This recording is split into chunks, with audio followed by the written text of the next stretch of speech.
Mais où est Charlie? Ah, le rameur des glaces. L'Everest, Le pôle Nord, l'Amazonie, les mers du Sud, Plus de 11 000 km parcourus. le Cap Horn, l'Afghanistan. le pôle Sud. Charles Eddrich a réussi son pari. Un aller-retour non-stop de l'Atlantique à la rame. Où est Charlie? Aujourd'hui, nous sommes dans la vallée de la mort. Pas très loin de Los Angeles. Bonjour Charles Eddrich. Bonjour. J'espère que tu vas bien. Charles, tu nous emmènes donc dans la vallée de la mort ce matin.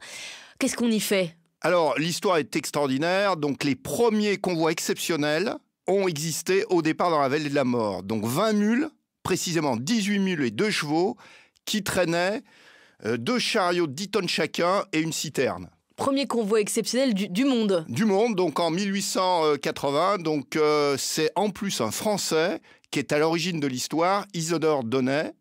Il arrive aux États-Unis, en Californie, à 10 ans. À 13 ans, il est chercheur d'or. Il traverse la vallée de la mort pour trouver de l'or. Il n'en trouve pas. Ils sont 6. Il y a 3 morts. Ils sont obligés de tuer leurs mules et leurs chevaux pour manger et boire le sang des mules.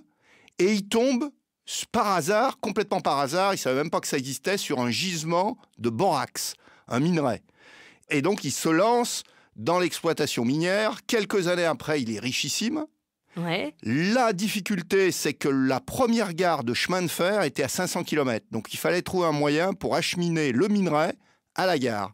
Et donc, il est parti sur des convois de mules, donc 20 mules, qui tiraient donc 2 chariots et une citerne.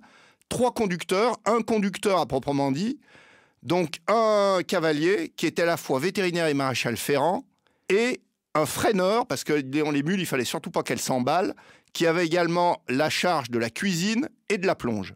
Et les conditions étaient pas trop difficiles parce que la vallée de la mort, normalement, elle porte bien son nom. Alors les conditions étaient épouvantables, c'est d'ailleurs ce qui est complètement incroyable, c'est qu'un chariot de ce type a été imaginé dans la vallée de la mort.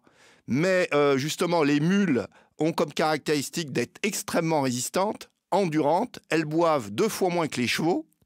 Ils arrivaient à parcourir par jour plus de 25 km en moyenne.